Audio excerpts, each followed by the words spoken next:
আগস্টের পরে যত জায়গায় নিয়োগ হয়েছে ছাত্র দলের একটা নেতা কর্মীর জন্য রাজীব রাশির কথা বলে নাই, আমরা কথা বলি নাই।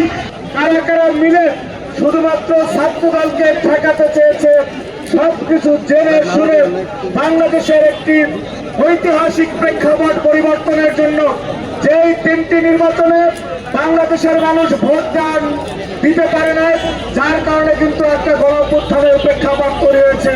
আমরা চাইনি যে এত রক্ত, এত পরিশ্রম, এত জুলুম, এত নিপীড়ন, এত গুম খুনের পরে যেই বাংলাদেশ পেয়েছি সেই বাংলাদেশ ব্যর্থ হয়ে যাক, এইটা আমরা চাইনি। যার কারণে আমরা ধৈর্য ধারণ করেছি, কিন্তু সেই ধৈর্যকে আপনারা স্পষ্টভাবে দুর্বলতা মনে করতেছেন। এইটা আপনাদের বোঝার ভুল, এইটা আপনাদের জ্ঞানের সীমাবদ্ধতা বলে আমরা মনে করি। ছাত্র দলের সাংগঠনিক সম্পাদকের একটি স্ট্যাটাস দেখলাম, তিনি লিখছেন যে আগে বলতো যে তুই মানুষ না আওয়ামী লীগ, আর এখন বলে তুই জামাত না মুসলমান। এখন বলে তুই জামাত না মুসলমান, এটা কিন্তু আমরা বলি না ভাই।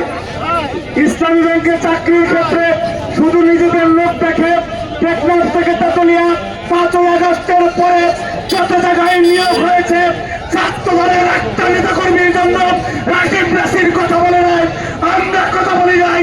যদি প্রমাণ দেখাতে পারেন হাতে চুরি করে ঢাকা থেকে চলে যাব, কিন্তু প্রত্যেকটা জায়গায় ইসলামী ছাত্র শিবিরের সবাই কথা বলেছে, জামাতের নেতারা কথা বলেছে, এরা কি আবার 24-এর সেন্টিমেন্ট ধারণ করে। আমরা কিছুদিন আগে শহীদ ওসমান বিন হাদির হত্যার বিচারের দাবিতে স্বরাষ্ট্র উপদেষ্টার কাছে স্মারকলিপি দিতে গিয়েছিলাম আমাদের সভাপতি সাধারণ সম্পাদকের নেতৃত্বে। গতকালকে নির্বাচন কমিশনের কর্তা ব্যক্তিদের সাথে কথা বলেছি, দুই জায়গায় ওনারা একই কথা বলেছেন যে 5 তারিখের পরে এখন পর্যন্ত ছাত্র দলের কোন নেতাকর্মীর কাছ থেকে ওনারা কোন সুপারিশ পান নাই।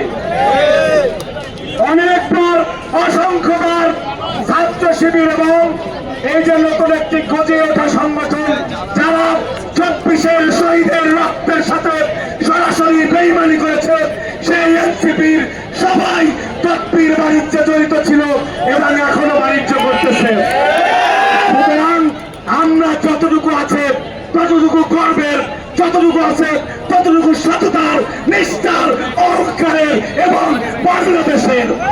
আমরা দালালি করি না, আর কোন দালালি বাংলাদেশে এস্টাবলিশ হতে দেব না। গতকালকে বলেছিলাম, আজকে এই কথা বলে শেষ করতে চাচ্ছি। নুরুল হুদা কমিশনের কথা মনে আছে, উত্তরায় কি হয়েছে মনে রাখেন। মাঝে মধ্যে গুগলে ইউটিউবে সার্চ দিয়া ওই ভিডিওটা দেখবেন, ভবিষ্যৎ সম্পর্কে আপনার একটা সম্যক ধারণা হবে। সবাইকে ধন্যবাদ। অধিকার আদায় না হওয়া পর্যন্ত রাজপথে থাকবো। 12ই ফেব্রুয়ারি নির্বাচন নিয়ে বাংলাদেশের 56,000 বর্গ মাইলের এইসব মবেস্টার গাঁজা খরচা যদি কোনো মত দেখি ধ্যান ভেঙে দেবে ইনশাআল্লাহ।